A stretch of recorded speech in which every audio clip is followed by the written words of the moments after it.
Hello students, स्वागत है आपका हमारे यूट्यूब चैनल स्टडी साला पर। मैं हूं नितेश और आज हम बात करेंगे अवकलज के अनुप्रयोग पर।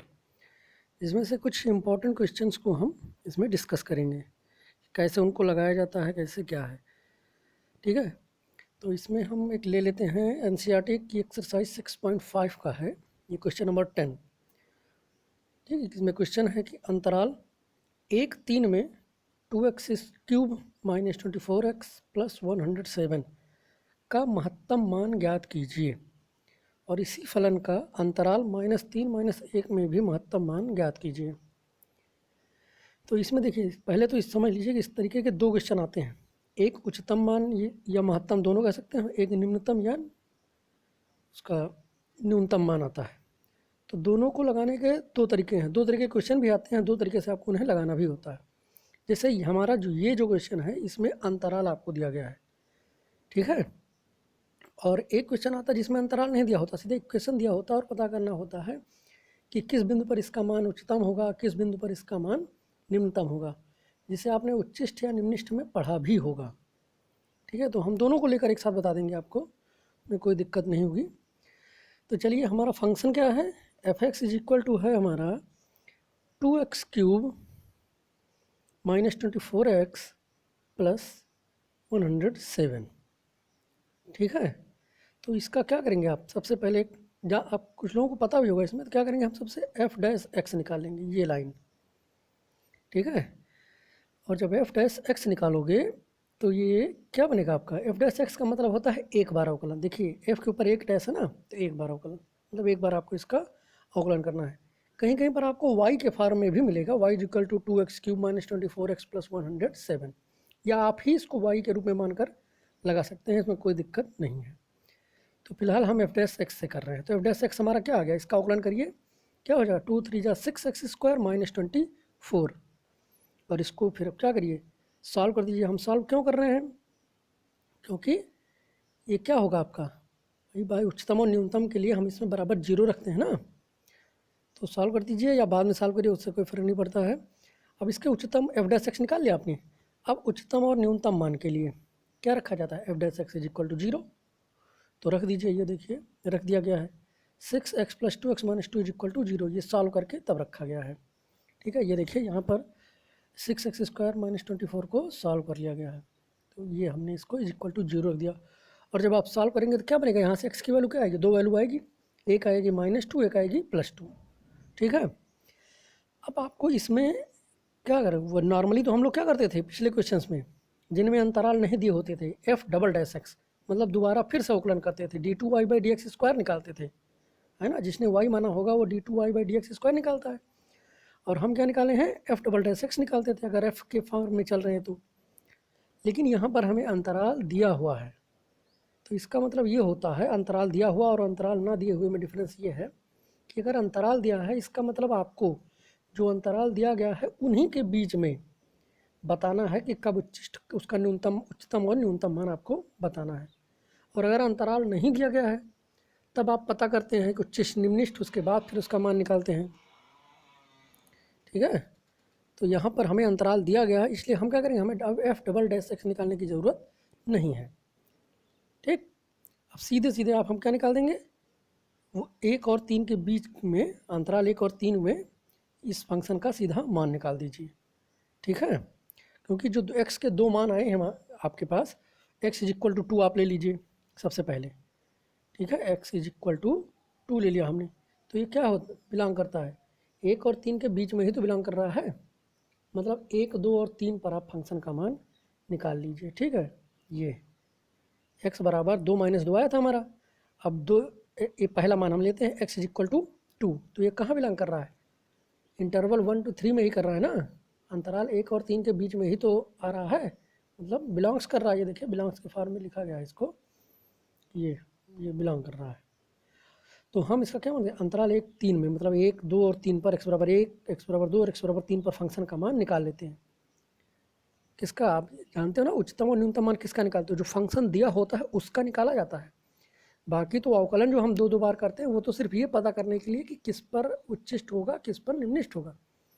तो यहाँ पर हमें वो भी दूसरा वाला भी अवकलन करने के लिए एक ही बार करेंगे, उसमें से दो मान निकालेंगे, क्योंकि हमें तो कंडीशन दी गई ना कि 1 और 3 के बीच में आप इसको दिखाइए कि उच्चिष्ट और निम्निष्ठ मान, मतलब उच्चतम और न्यूनतम मान क्या है। तो x बराबर 1 पर ये निकाल लिया हमने, F1 वैल्यू क्या आ गई 85। फिर x बराबर 2 पर निकाल लिया 75, x बराबर 3 पर निकाल लिया। देखिए अंतराल 1 3 दिया था तो 1 और 3 तो हमें पता था, और 2 हमने ये देखिए निकाल लिया था, x is equal to 2 plus का निकला हुआ है ना, तो ये हमारा हो गया। मतलब अंतराल 1 3 में फंक्शन का अधिकतम मान कितना है 89, ठीक, वो भी किस बिंदु पर, x बराबर 3 पर। ये हमारा ये 1 3 के लिए हो जाएगा कि अंतराल 1 3 में f(x) का निरपेक्ष उच्चतम मान 89 है, ठीक, जो x बराबर 3 पर होगा। अब इन्होंने क्वेश्चन में ही कहा गया है कि -3 -1 पर भी दिखाना है आपको, तो फिर से आइए अंतराल -3 1 पर अब बात करिए। तो इसमें क्या करेंगे, आपका x का एक और मान आया है ना -2, उसको भी ले लीजिए।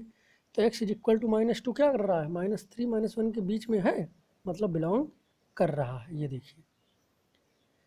तो हम क्या करेंगे, अंतराल 3 -1 के अंत बिंदुओं पर और 2 पर उसका फंक्शन का मान निकाल दीजिए। तो ये आइए नीचे, x बराबर -1 पर हमने निकाल लिया वैल्यू फंक्शन की, क्या आ गई 129। x बराबर 2 पर निकाल लिया, ये देखिए x बराबर 2 पर निकाल लिया, आ गया आपका x बराबर 3 पर निकाल लिया है, ये देखिए आ गया, ठीक है। तो x बराबर 2 पर आया आपका 139, x बराबर -3 पर आया 125, और x बराबर 1 पर भी कम आया था। मतलब यहाँ पर सबसे ज़्यादा किस में आया है, 139 वैल्यू है, मतलब x इज इक्वल टू -2 पर। तो इसका आंसर क्या हो जाएगा कि अंतराल -3 -1 पर निरपेक्ष f(x) का निरपेक्ष उच्चतम मान 139 है, जो कि x बराबर -2 पर घटित होती है। यही दोनों आपको बताने थे आंसर, ठीक है। तो ये आपका हो गया क्वेश्चन नंबर 10। अब हम इसमें से और भी क्वेश्चंस देखेंगे इस एक्सरसाइज के, ठीक। तो हम अब देख लेते हैं, बच्चे ने पूछा है क्वेश्चन नंबर 19 से, ठीक। चलिए वहाँ पर देखते हैं क्वेश्चन नंबर 19।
क्वेश्चन नंबर 19, सिद्ध कीजिए कि एक दिए वृत्त के अंतर्गत सभी आयतों में वर्ग का क्षेत्रफल उच्चतम होता है। क्या कहा गया है, एक दिए वृत्त, मतलब वृत्त दिया गया होगा आपको, के अंतर्गत सभी आयतों में, मतलब कोई भी आयत बनाया जाए किसी भी तरीके से, वृत्त के परिधि को स्पर्श करते हुए कोई भी आयत बनाइए आप, उसमें वर्ग का क्षेत्रफल उच्चतम होगा, ठीक है, क्योंकि वर्ग भी आयत के नियमों का पालन करता है ना। तो इसमें हमें यह है कि उसके एक वृत्त आपको अगर दिया जाए तो उसके अंदर जो भी आयत आप बनाएंगे उसमें जो अधिकतम क्षेत्रफल वाला आयत होगा वो क्या होगा, वर्ग होगा। तो सबसे पहले आइए हम इसको चित्र में देख लेते हैं। इसका फिगर बना लीजिए आप। फिगर बनाने के बाद थोड़ा सा आपको आसानी होगी। देखिए ये एक वृत्त हमने बना लिया है, ठीक है। ये एक वृत्त हमने बना लिया और इस वृत्त में देखिए क्या क्या है हमारे पास। क्या कहा गया है, एक वृत्त दिया हुआ है। वृत्त दिया है मतलब आपको क्या चीज़ दी होगी, दिया हुआ वृत्त है तो वृत्त में दिया क्या जाता है आपको, त्रिज्या ही एक चीज़ होती है जो आपको दी जा सकती है, और कुछ होता ही नहीं वृत्त में। बाकी तो सब उसके बाद त्रिज्या पर डिपेंडेंट है। परिधि है आपका तो त्रिज्या से निकलती है, क्षेत्रफल है तो त्रिज्या से निकलती है। तो दिए गए वृत्त का मतलब हो गया कि आपको त्रिज्या दी गई है, स्मॉल आर दिया गया है, ठीक है। मतलब आपको क्या दिया गया है चित्र में, ई ओ दिया गया है, ठीक है। ई ओ या ओ सी आप कह सकते हैं, ये दिया गया है, ठीक है। अब हमें क्या करना है, ये तो हो गया हमारा वृत्त का जो दिया गया है। अब हमें निकालना है ना कि आयत का क्षेत्रफल। कहा नहीं क्वेश्चन में कि अधिकतम क्षेत्रफल वाला आयत क्या होगा, वर्ग होगा। तो पहले तो हम आयत के क्षेत्रफल का इक्वेशन बनाएंगे, फिर उसको उच्चतम मान के लिए सिद्ध करेंगे, ठीक। तो आयत का क्षेत्रफल क्या होता है, लंबाई गुणे चौड़ाई।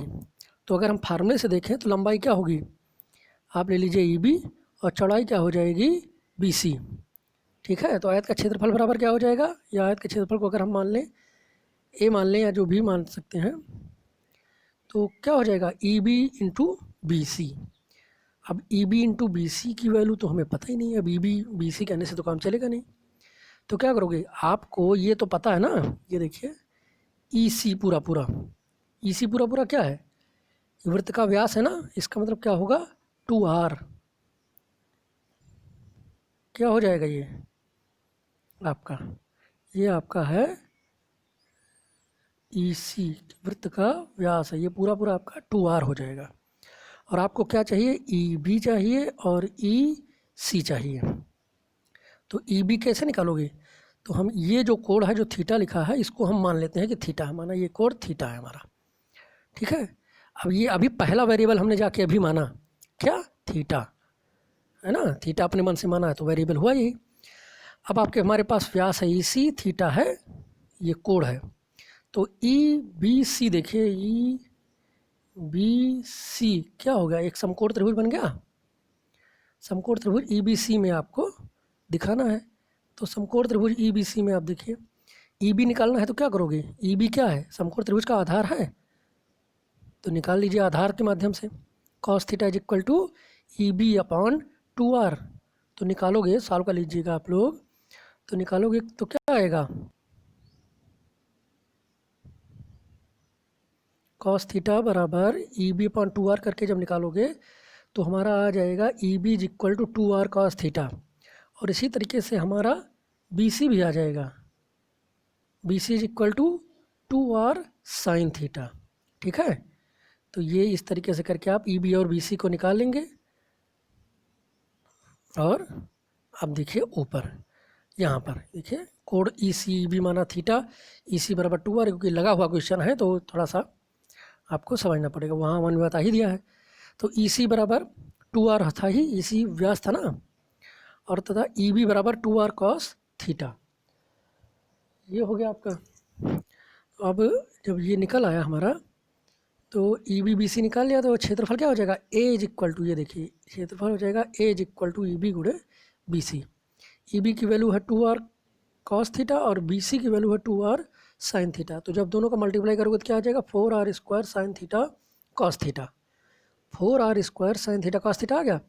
अब 4 का 2 ले जाके 2 साइन थीटा कॉस थीटा बना लीजिए, तो 4r स्क्वायर में से 2 चला जाएगा, 2r स्क्वायर बचेगा, और 2 साइन थीटा कॉस थीटा हो जाएगा साइन 2 थीटा, ये बन जाएगा आपका ट्रिग्नोमेट्रिकल फंक्शन है, आप लोग इसको सॉल्व कर लेंगे। अब हमारा ए हो गया, A is equal to 2r square sine 2 theta, ठीक है, ये हमारा इक्वेशन बना। अब इसका हम कर लेंगे डिफ्रेंसिएशन, जैसे उच्च निश्चित का वही समझ लीजिए, आ गया आप, आसान हो गया अब आपके लिए। अब इसको आप लोग डी अपॉन डी थीटा निकाल लीजिए, 4r स्क्वायर कॉस 2 थीटा बनेगा, इसका डिफ्रेंसिएशन करोगे तो। और दूसरा भी डिफ्रेंसिएशन इसी समय कर दिया गया है, देखिए ये डी ए और ये डी टू दोनों का। अब क्योंकि अब यहाँ पर हमें दोनों की जरूरत पड़ेगी, दोनों की जरूरत क्यों पड़ेगी, क्योंकि यहाँ पर इंटरवल नहीं दिया गया है, आपको अंतराल नहीं दिया गया है, यहाँ आपको उसी इक्वेशन से वैल्यू निकालनी है और वहीं से पता करना है कि कहाँ ये उच्चतम होगा, कहाँ ये न्यूनतम होगा। तो यहाँ पर हमें d2a upon D theta square की ज़रूरत पड़ेगी, मतलब द्वितीय अवकलन की ज़रूरत पड़ेगी। ठीक है, तो आ जाइए अब डी अपॉन डी थीटा ये दोनों हमने निकाल लिया है, ये दोनों हमने निकाल ही लिया। तो इसके बराबर ये देखिए यहाँ रख दीजिए 0, यही तो करते हैं हम। और 0 करके हम इसको वैल्यू निकालेंगे। ये देखिए देखिए ऊपर क्या आया था, 4r स्क्वायर cos 2 थीटा आया था ना, ये यहाँ पर ये रख दी हमने इसकी वैल्यू। ठीक, ये देखिए 0 रख दिया और 0 रख के सॉल्व करके भाई 4r स्क्वायर का पक्षांतर कर देंगे तो cos 2 थीटा बराबर 0 आ जाएगा। वहाँ से 2 थीटा इज इक्वल टू π/2, क्योंकि cos की वैल्यू π/2 पर 0 होती है, तो 2 थीटा इज इक्वल टू π/2। ठीक है, ये बना लीजिए। π/2 पर ही छोड़ देंगे आप, क्योंकि आपका जो सर्किल है उसके अंदर आपका ये 90 से ज़्यादा कोण नहीं बन पाएगा। तो π/2, और जब इसको सॉल्व करेंगे तो आ जाएगा हमारा theta is equal to π/4। Theta की वैल्यू क्या निकल गई, π/4। अब हम इसको चेक करेंगे कि यहाँ पर वो अधिकतम है कि नहीं है। ठीक है, तो उसके लिए क्या करते हैं, थीटा की value d2a upon D theta square में रखते हैं द्वितीय अवकलज में। ये देखिए ये रखा है, तो वैल्यू क्या आ गई, ये देखिए जब वैल्यू रख देंगे -8r स्क्वायर साइन π/2, और जब साल्व साइन 90 की वैल्यू होती है 1, तो -8r स्क्वायर बचा, माइनस में आ गया ना, negative. d2a upon D theta square की वैल्यू क्या आ गई है, नेगेटिव। नेगेटिव वैल्यू आने का मतलब ही होता है कि ये क्या हो गया, उच्छिष्ट है। किस पर उच्छिष्ट है, थीटा इज इक्वल टू π/4 पर उच्छिष्ट है।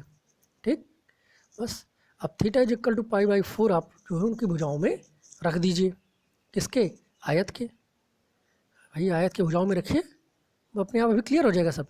अब थीटा का मान जब आपने आयत की भुजाओं में रख दिया, आयत की भुजा का मतलब ये इस जगह पर, ये यहाँ पर रख दिया आपने, यहाँ पर जब EB और BC में रख दिया तो आपकी वैल्यू ये देखिए रखा गया है, EB और BC में रख दिया गया। तो π/4 की वैल्यू रखे हमने 2r cos π/4, 2r sin π/4 दोनों हो गए, और दोनों की वैल्यू आ गई r√2। हम तो आयत की भुजाएं निकाल रहे थे ना, और दोनों बराबर आ रही हैं। तो आयत की भुजा लंबाई और चौड़ाई दोनों बराबर कब हो सकती हैं, जबकि वो एक वर्ग हो। ठीक है, ये सिद्ध हो गया हमारा। जब चूँकि दोनों भुजाएं बराबर हैं, इसलिए अधिकतम क्षेत्रफल वाला आयत एक वर्ग होगा दिए गए वृत्त के अंतर्गत, ये कंडीशन रहेगी। ठीक है, तो ये हो गया आपका क्वेश्चन नंबर 19। अब आपको इसका ही जस्ट अगला क्वेश्चन बता दिया जाए। प्रश्न नंबर 20 आपका क्या है, सिद्ध कीजिए कि, हाँ एक चीज़ पहले याद रखिएगा, ये जो क्वेश्चन बताए जा रहे हैं इनको अगर ज़्यादा समझना है तो सबसे पहले आप इसको नोट कर लीजिएगा देख के। ठीक है, या समझ लो उसके बाद लगा लो, लेकिन कॉपी और कलम लेके बैठिएगा। ऐसा नहीं कि आप सिर्फ वीडियो देख लो उसके बाद हाँ हाँ समझ में आ गया और उसको हटा दीजिए। ऐसा करोगे तो फिर एकदम से भूल जाओगे, फिर से कोई फ़ायदा नहीं रहेगा। वीडियो देखिए, उसको समझिए, उसके बाद कॉपी में तुरंत सॉल्व करिए उसको अपने मन से, तब जाके क्लियर होगा। और ये इंपॉर्टेंट क्वेश्चन है, इसका कोई एक क्वेश्चन लॉन्ग में ज़रूर आता है अवकलज के अनुप्रयोग का। इन्हीं में से जितने बता रहे हैं इन्हीं में से एक क्वेश्चन ज़रूर आएगा। ठीक, अब इसी का आइए 20 नंबर हम देख लेते हैं। 20 नंबर क्वेश्चन हमारा, कि सिद्ध कीजिए कि प्रदत्त पृष्ठ एवं महत्तम आयतन के बेलन की ऊंचाई है। फिर से देखिए क्या कहा गया, प्रदत्त पृष्ठ मतलब दिया गया पृष्ठ। यहाँ पर इस तरीके के किसी भी क्वेश्चन में पृष्ठ का मतलब संपूर्ण पृष्ठ से होता है। प्रदत्त पृष्ठ मतलब कि जो बेलन दिया गया है आपको, उसका पृष्ठ आपको दिया गया है, एवं महत्तम आयतन के बेलन की ऊंचाई आधार के व्यास के बराबर होती है। मतलब पृष्ठ तो आपको दिया गया, पृष्ठ को क्या मानेंगे, कैपिटल S से प्रदर्शित करते हैं हम लोग। तो कैपिटल S क्या है, वो आपका वेरिएबल नहीं रह जाएगा, वो कांस्टेंट रहेगा। और महत्तम आयतन के बेलन की ऊंचाई मतलब कि बेलन के आयतन का इक्वेशन बनाकर और उसको हमें महत्तम दिखाना है। उसके बाद फिर हम अपना क्वेश्चन बढ़ाएंगे, तब वहाँ जब सॉल्व करोगे तो अपने आप ही जो आप चाहते हैं वही आ जाएगा, आधार के व्यास के बराबर ही। जब ऊंचाई निकालोगे वो 2r ही आएगा, बस बराबर हो जाएगा। तो ये आपका क्वेश्चन हो गया। अब इसको कैसे करना, पहले तो मानना पड़ेगा। माना क्या कि बेलन जो है हमारा, बेलन में क्या क्या होता है, ऊंचाई और त्रिज्या होती है, आधार की त्रिज्या और ऊंचाई। तो माना क्या है, ये देख लीजिए, मान लिया हमने, माना r और एच बेलन की त्रिज्या और ऊंचाई है, मतलब स्मॉल आर बेलन की त्रिज्या है और एच ऊंचाई है। तो पृष्ठ जो आपको दिया गया है, प्रदत्त पृष्ठ capital S is equal to क्या हो जाएगा, बेलन का संपूर्ण पृष्ठ क्या होता है, ऊपर नीचे के दोनों 2 पाई आर स्क्वायर और वक्र पृष्ठ उसका 2 पाई आर एच। ये देखिए ये हो गया इसका संपूर्ण पृष्ठ, ये दिया है, आगे लिख दिया गया है, दिया है। और यहीं से हम क्या करेंगे, सबसे पहले किसी एक का मान निकाल लेंगे। ऐसा हम यहीं पर क्यों कर रहे हैं, क्योंकि आगे चल के आपको प्रॉब्लम हो जाएगी ना। देखिए ऐसा हम कर क्यों रहे हैं, आपने कितने वेरिएबल माने हैं, आर और एच। जब डबल वेरिएबल ले लोगे तो फिर अवकलन कैसे करोगे, ध्यान दीजिए। किसी भी क्वेश्चन में अभी तक आपने डबल वेरिएबल लिया है, नहीं लिया है ना, क्योंकि अवकलन तो किसी एक के ही सापेक्ष कर सकते हो, चाहे वो एक्स हो, चाहे वो वाई हो, चाहे वो जेड हो, चाहे जो हो।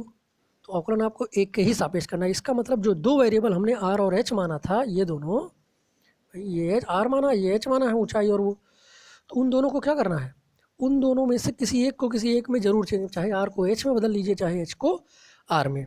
तो हमने अपने क्वेश्चन में एच को आर में बदल लिया है, ठीक।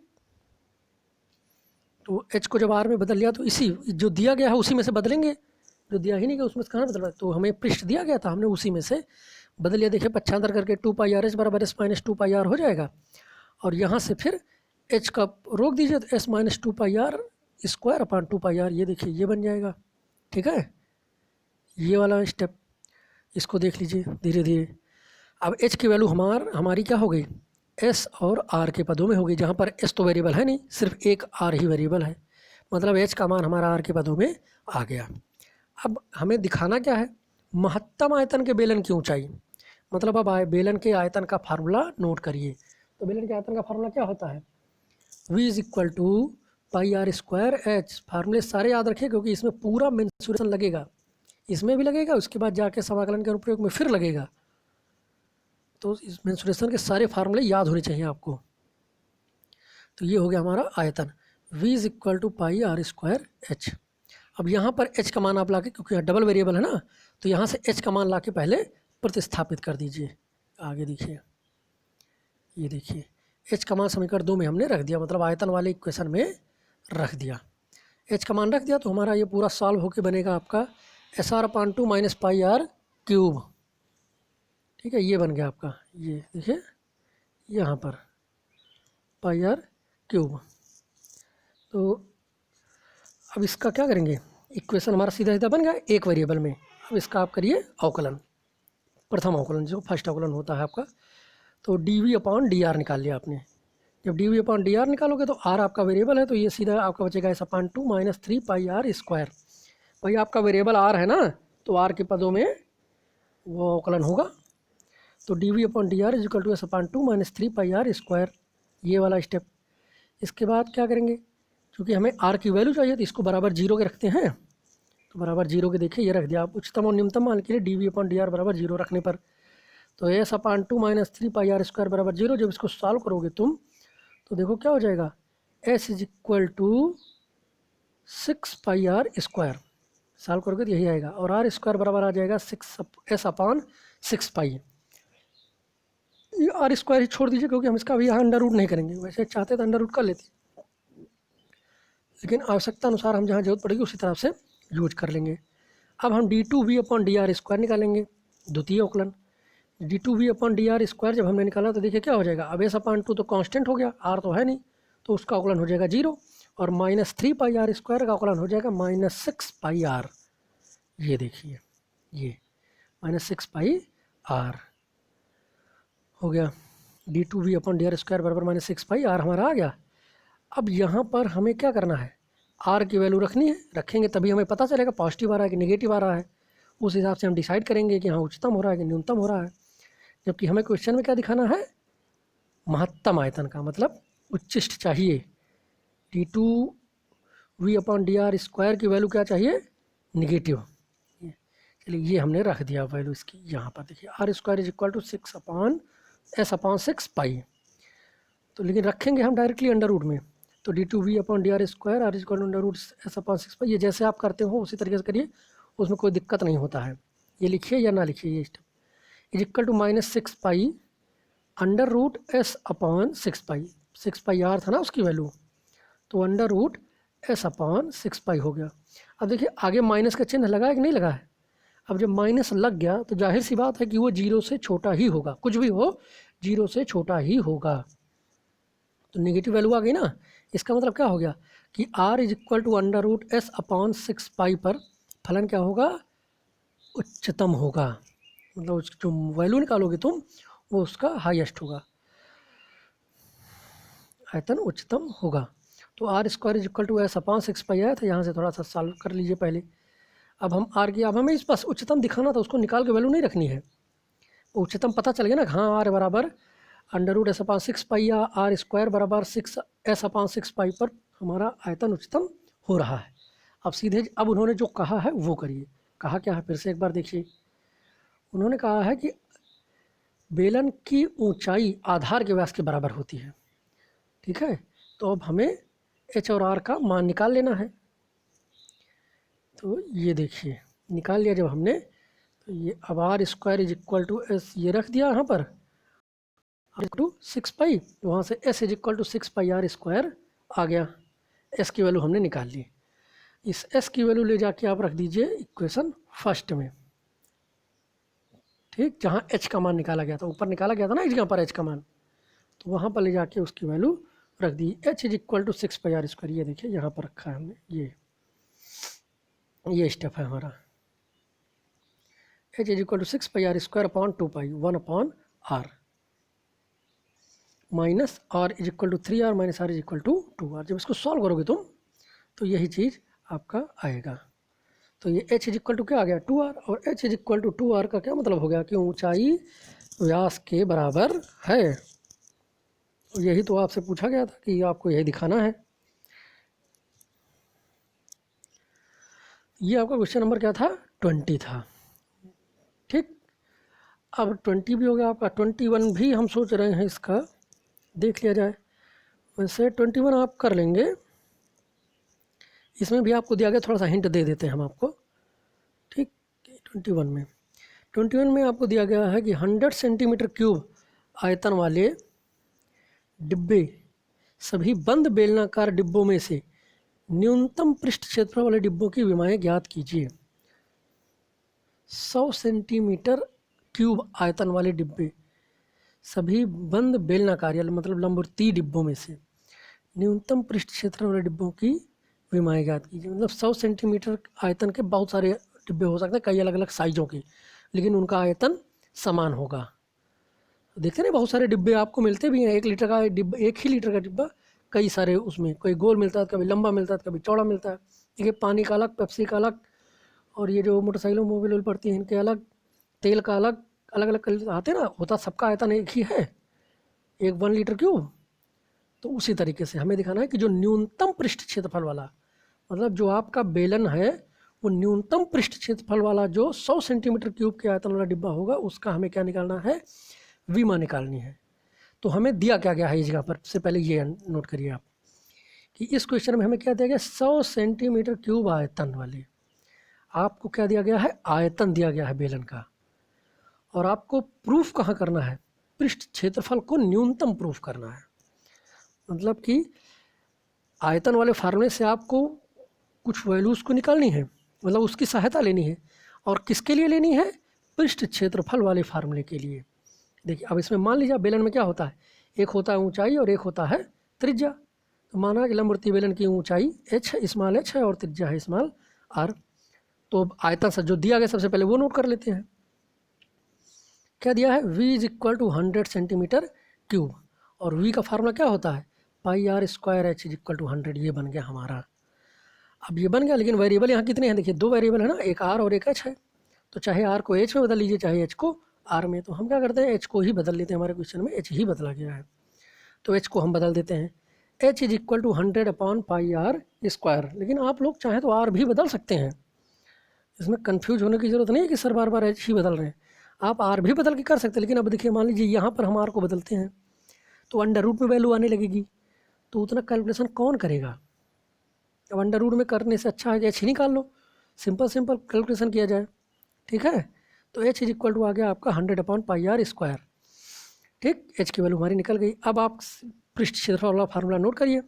ये देखिए नोट किया हमने, ये पृष्ठ क्षेत्रफल वाला formula S is equal to 2πr² plus 2πrh संपूर्ण पृष्ठ क्षेत्र। यहाँ पर हम कभी ऊपर ही बताए थे आपसे कि कभी भी यहाँ पर किसी भी पृष्ठ की बात की जाएगी तो वो आपका सिर्फ पृष्ठ जब कहा जाएगा तो संपूर्ण पृष्ठ उसका मतलब होगा। ठीक है, तो 2πr² प्लस 2πrh यहाँ पर हो गया। अब यहाँ पर वही h वाली वैल्यू ला के रख दीजिए। जब ये h वाली वैल्यू देखिए यहाँ पर आपने रख दी तो आपका ये इक्वेशन r के पदों में बन गया। अब पिछले वाले क्वेश्चन की तरह ही r के रूप में अवकलन करिए, फिर अवकलन करके r का मान निकालिए, r का मान निकाल के d2 वाले में ले जाके रखिए। देखिए नीचे देखिए r का मान निकाला गया, फिर r का मान ले जाके d2 वाले में रखा गया। जब रखा गया तो वैल्यू क्या आ रही है, पॉजिटिव। ठीक, तो इनका योग क्या होगा, पॉजिटिव ही होगा। पॉजिटिव आ रहा है मतलब निम्नलिखित होगा। r इज इक्वल टू इस वैल्यू के लिए, ये देखिए यहाँ पर इस वैल्यू के लिए r के मान क्या आ जाएगा आपका, पॉजिटिव आ रहा है मतलब वहाँ पर निम्नलिखित होगा। अब वही r का मान आप जो है वो कहाँ पर रखेंगे, ले जाके रख दीजिए। किसमें आपको दिखाना था, क्या चीज़ दिखाना है क्वेश्चन में, देखिए सबसे पहले हमें दिखाना है न्यूनतम क्षेत्रफल पृष्ठ की विमाएँ निकालनी है। विमाएँ आपको ज्ञात करनी है। तो आप h में r आपके पास आ ही गया कि r is equal to r की इस वैल्यू पर वो न्यूनतम होगा। उसी r का मान ले जाके आप h वाले में रख दीजिए, जो h निकाले थे वहाँ पर, तो h का मान निकालेगा फट से। जब आपने h में रखा तो h की वैल्यू आ गई 250/1/3। तो आपकी ऊंचाई इसकी निकल गई। r ये देखिए ऊपर निकल गया था और h यहाँ पर निकल गया पाई के पदों में, और यही दोनों आपको निकालना था।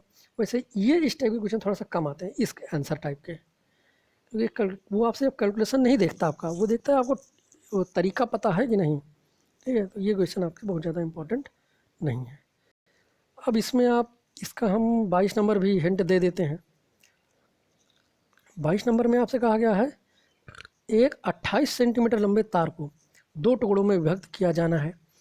एक टुकड़े से वर्ग तथा दूसरे से वृत्त बनाया जाना है। दोनों टुकड़ों की लंबाई कितनी होनी चाहिए जिससे वर्ग एवं वृत्त का सम्मिलित क्षेत्रफल न्यूनतम हो। देखिए यहाँ पर 28 सेंटीमीटर लंबा तार दे दिया और कहा गया उसको 2 भागों में बांट देंगे, एक से बनाएंगे वर्ग, दूसरे से बनाएंगे वृत्त। और दोनों टुकड़ों की लंबाई मतलब उस दोनों तारों को किस उसमें बांटा जाए, किस लंबाई में बांटा जाए कि जो वर्ग और वृत्त आप बना रहे हो उनका जो सम्मिलित क्षेत्रफल निकाला जाए वो न्यूनतम ही रहे। ठीक है, तो यहाँ पर सबसे पहले तो तार की लंबाई हम क्या मान लेंगे, माना तार की लंबाई है x और 28 माइनस एक्स। एक्स वाले से बनाया जा रहा है वृत्त और 28 माइनस एक्स वाले से बनाया जा रहा है चतुर्भुज या वर्ग। ये देखिए वृत्त जो बनाया जा रहा है वो एक्स वाले से बनाया जा रहा है, इसलिए हम एक्स उसको ले रहे हैं कि इसे πr² करना पड़ता है ना क्षेत्रफल उत्फल में, तो थोड़ा सा आसानी रहेगी। और ये बनाया जा रहा है वर्ग वाले में 28 माइनस एक्स का इस्तेमाल किया जा रहा है। अब सबसे पहले आप वृत्त वाले से निकाल लीजिए। देखिए थोड़ा सा शॉर्ट किया गया है, ये वाला स्टेप शार्ट हुआ है। शार्ट का मतलब हुआ है कि स्टेप कर लिया गया है, बताया बाद में गया है। वृत्त की त्रिज्या बराबर परिधि बटे 2πr, क्योंकि परिधि बराबर क्या होता है 2πr होता है ना। तो r भाई हमें तो वृत्त का क्या दिया गया है, जो x दिया गया है वो क्या है वृत्त का, वृत्त की परिधि ही तो होगी। भाई तार को मोड़ोगे आप तो जब एक गोला बनेगा तो वृत्त की परिधि होगा। जैसे आप एक चुल्ला पहनते हैं हाथ में, तो वो जो चुल्ला है वो क्या है, वो वृत्त का परिधि ही तो दर्शाता है। उसी तरीके से तार में भी होगा, जो तार होगा वो क्या बताएगा, वृत्त की परिधि मतलब 2πr को दिखाएगा। तो 2πr बराबर वृत्त की परिधि बराबर क्या हो जाएगा, x हो जाएगा ना। आप लिखेंगे वृत्त की परिधि बराबर x, और वृत्त की परिधि का फार्मूला होता है 2πr। ठीक है, थोड़ा सा कर दे रहे हैं हम आपके लिए। परिधि, वृत्त की परिधि 2πr बराबर x, ये आपको दिया गया है। अब यहाँ से आपको क्या निकालना है, हमारा वेरिएबल r है ना, त्रिवृत्त की त्रिज्या चाहिए हमें तभी तो आगे काम होगा। तो r बराबर क्या हो जाएगा x/2π, ये निकाल लिया। यही चीज़ यहाँ पर आपको कर दी गई है, जो कर ये देखिए ये इस जगह पर यहाँ पर हमने इसको कर दिया है, एक साथ हो गया हमारा। अब वृत्त का क्षेत्रफल pi R square is equal to, क्योंकि कहा गया है ना कि न्यूनतम क्षेत्रफल वाले दोनों के न्यूनतम क्षेत्रफलों का योग, तो वृत्त का क्षेत्रफल ये देखिए हमने निकाल लिया। आप इसीलिए तो आर निकाल रहे थे ना, निकालते काहे के लिए, इसीलिए आर निकाला गया, क्योंकि क्षेत्रफल जब निकालेंगे तब दिक्कत होगी। तो ये निकाल लिया, क्षेत्रफल क्या हो गया, pi R square is equal to pi X upon 2 pi का होल स्क्वायर, और वह सॉल्व होकर ये हमारा बन गया एक्स स्क्वायर अपान 4 पाई, वृत्त का क्षेत्रफल आ गया। अब वर्ग वाले के लिए आ जाइए, तो वृत्त का काम था हो गया, अब वर्ग भी बनाया गया है तो वर्ग में भी घुसिए। अब वर्ग में क्या होगा, वर्ग कितने बड़े तार से बनाया गया है, 28 माइनस एक्स लंबाई वाले तार से वर्ग बनाया गया है, ठीक। और 28 माइनस एक्स वाले तार से जब वर्ग बनाया गया है तो इसका मतलब क्या हुआ कि तार से जब तुम वर्ग बनाओगे तो क्या बनेगा, वर्ग का परिमाप ही तो बनेगा। मतलब तार किस चीज़ को प्रेजेंट करेगा, रिप्रेजेंट करेगा, वर्ग के परिमाप को। और वर्ग का परिमाप क्या होता है, 4 गुणे भुजा। ये देखिए इसको भी उसी तरीके से कर दिया गया है।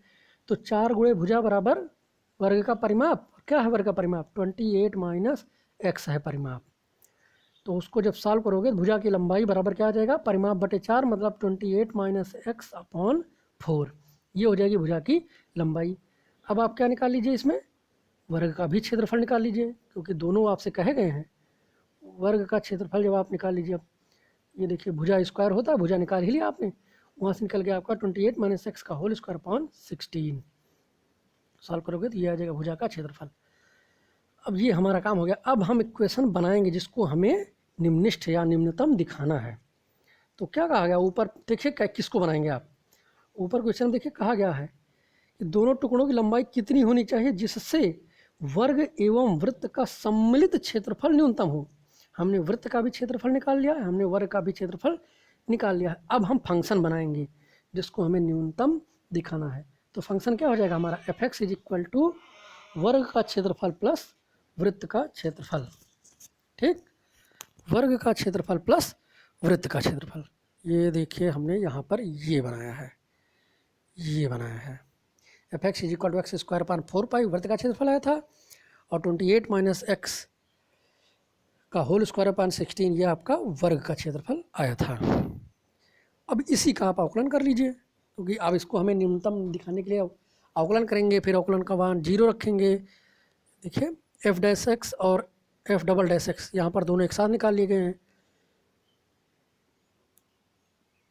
ये एफ एक्स निकल गया था, एफ एक्स से ये एफ डैश एक्स निकाल लिया हमने, और एफ डबल डैश एक्स दोनों एक साथ ही निकाल लिया गया है। अब उसके बाद एफ डैश एक्स बराबर ये 0 रख दिया, तो 0 रख दिया जब, तो X upon 2 pi minus 28 minus X upon 8 is equal to 0। ये देखिए रख दिया, जब रख दिया और सॉल्व करेंगे तो ये हमारा बनेगा, और यहाँ से सॉल्व होकर हमारी एक्स की वैल्यू आ जाएगी, X is equal to 28 pi upon 4 plus pi बनेगी। ये हमारी एक्स की वैल्यू हो गई, ठीक। और सारा का सारा क्या है देखिए, वेरिएबल में आ गया कि नहीं। अब यहाँ पर कोई और वो सॉरी कांस्टेंट में आ गया कि नहीं, 28 और 4 भी कांस्टेंट है, पाई तो कांस्टेंट है ही है। तो यहाँ पर अब एक्स की वैल्यू आ गई। अब जब एक्स की वैल्यू आ गई तो एक्स का मान आप एफ डबल डैश एक्स में रख दीजिए, तभी पता करने के लिए कि ये निम्नलिखित है कि नहीं है।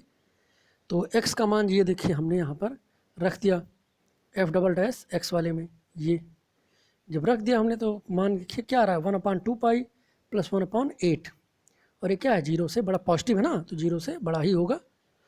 निशान लगा दिया गया है, नहीं भी लगा, आपके लगाने लगाने से कोई फर्क नहीं पड़ेगा यहाँ पर। तो अब ये क्या हो गया, निम्निष्ठ हो गया, और निम्निष्ठ हो गया तो x बराबर 28/4 पाई प्लस हमारा ये डबल डैश क्या है, निम्निष्ठ है फंक्शन। जो फलन हमने बनाया है एफ एक्स बराबर वो क्या है, इस पर निम्निष्ठ है।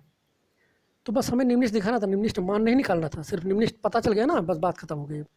हमें निकालना क्या है, उनकी भुजाओं की लंबाई, मतलब कि तार जो दो भागों में बांटा गया है उसकी लंबाई निकालनी है। तो x की वैल्यू पता है, अब दूसरे तार की लंबाई क्या हो जाएगी, 28 माइनस एक्स। भाई वृत्त वाले तार की लंबाई x मानी थी आपने, तो उसकी वैल्यू डायरेक्टली आ गई है।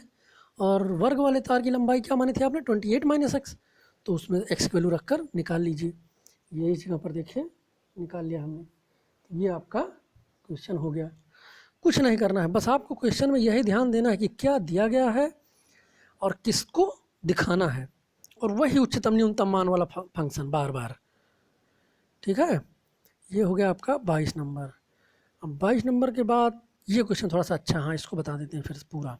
23 नंबर, 23 नंबर क्वेश्चन में क्या कहा गया है, सिद्ध कीजिए कि आर त्रिज्या के गोले के अंतर्गत विशालतम शंकु का आयतन, आर कैपिटल आर त्रिज्या के गोले, मतलब यहाँ पर गोले की एक गोला है और गोले की त्रिज्या आपको दी गई है, के अंतर्गत विशालतम शंकु का आयतन, विशालतम मतलब यहाँ महत्तम आपको दिखाना है, शंकु का आयतन महत्तम, मतलब आपका हमारा जो फंक्शन है वो शंकु का आयतन वाला होगा और उसी को हमें महत्तम दिखाना होगा। किसकी मदद से, कैपिटल आर त्रिज्या वाले गोले की मदद से। ठीक, गोले के आयतन का 8/27 होगा, ये हमें सिद्ध करना है, मतलब विशालता महत्तम आयतन वाले शंकु को दिखाना है कि गोले के आयतन का 8/27 है। ठीक है, तो चलिए यहाँ पर गोले की त्रिज्या दी ही गई है, शंकु के लिए चाहिए शंकु में क्या क्या होता है। चूँकि आयतन की बात की गई है तो नॉर्मली हमें शंकु में आर और एच ही लेना चाहिए, पृष्ठ की कोई बात की नहीं गई है। अगर की जाती तो एल भी हम मान लेते, तो हमने क्या मान लिया, माना शंकु की त्रिज्या क्या है स्मॉल आर और उसकी ऊंचाई क्या है एच। ठीक है, इसका पहले चित्र देख लें हम, ये देखिए चित्र इसका बन गया। ठीक है, ये एक गोला था, उसमें देखिए ए पी क्यू एक हमने शंकु बना लिया। अब शंकु में स्मॉल आर जो ये दिख रहा है, ये जो स्मॉल आर दिख रहा है ये शंकु की त्रिज्या है। ये जो एक्स दिख रहा है आपको, ये हमने ओसी दूरी को माना है। ठीक है, ओसी दूरी मतलब बेलन से के आधार से और वृत्त के केंद्र की दूरी। और ये जो आर ए दिख रहा है आपको कैपिटल आर, ये तो वृत्त की त्रिज्या ही है, ये चित्र से भी दिख रहा है। वैसे भी आर ए और ओ क्यू दोनों बराबर होंगे ना, क्योंकि दोनों त्रिज्याएँ हैं। और ये एच हमने मान लिया है शंकु की ऊंचाई को। ठीक, अब आइए हम अपने क्वेश्चन में चलते हैं। ये देखिए एक्स या अब शंकु की ऊंचाई एच इक्वल टू क्या हो जाएगी, एक्स प्लस आर। ठीक है, एच की ऊंचाई हमारी आ गई एक्स प्लस आर, तो शंकु का आयतन क्या हो जाएगा, आयतन ही दिखाना ये शंकु का, तो v equal to 1/3 pi R square H, यही हमारा वो इक्वेशन है जिसे हमें महत्तम दिखाना है। अब लेकिन उसके पहले हमारे पास डबल वेरिएबल है ना, v बराबर मी में आयतन में देखिए r और h दो वेरिएबल हैं, दोनों वेरिएबल को लेकर तो हम अपना काम कर नहीं सकते, इनमें से किसी एक को हमें हटाना पड़ेगा। तो अब हटाने के लिए हम क्या करें, हटाने के लिए हमें करते हैं कि वही चित्र से देखिए, चित्र में त्रिभुज ओ सी क्यू में देखिए, ओ क्यू क्या है कैपिटल आर होगा ना ओ क्यू, तो बस मदद ले लीजिए आप, स्मॉल आर की वैल्यू चाहिए, तो यहाँ पर क्या हो जाएगा पाइथागोरस प्रमेय से स्मॉल आर स्क्वायर बराबर capital R square minus X square. ये देखिए किया गया है, ये समकोण त्रिभुज ओ सी क्यू में स्मॉल आर स्क्वायर बराबर capital R square minus X square, ये स्मॉल आर की वैल्यू आ गई और ये हमने ले जाकर आयतन वाले इक्वेशन में रख दिया है। 1/3 pi R square minus X square X plus R, H बराबर एक्स प्लस आर था वो हमने देख ही लिया है। अब इस इक्वेशन का पहले अवकलन कर दीजिए, अवकलन कर देंगे तो क्या आएगा, जब का आप अवकलन करेंगे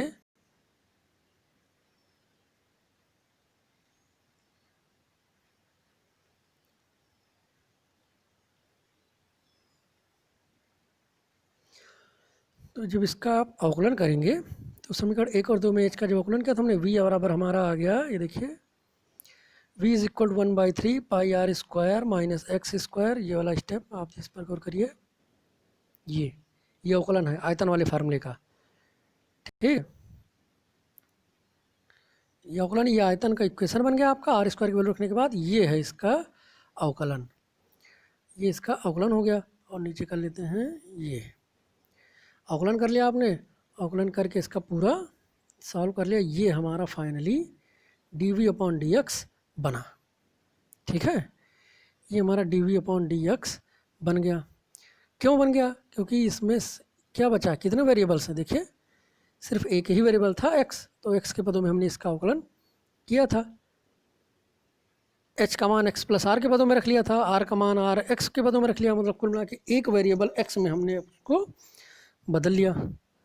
आप सोच रहे होंगे x मानने की ज़रूरत ही क्या थी, अगर आप यहाँ पर x नहीं माने होते तो फिर h की और r की वैल्यू आपके लिए निकालना बहुत मुश्किल था। भाई कैसे रिप्रेजेंट करोगे, क्योंकि हम यही तो सोचेंगे कि कैसे हमारा वेरिएबल कांस्टेंट के रूप में आ जाए, कैसे हम h को कैपिटल R के रूप में प्रदर्शित कर दें। तो ये x तो मानना पड़ता ना, इसलिए x माना गया था। तो ये हमारा अवकलन आ गया।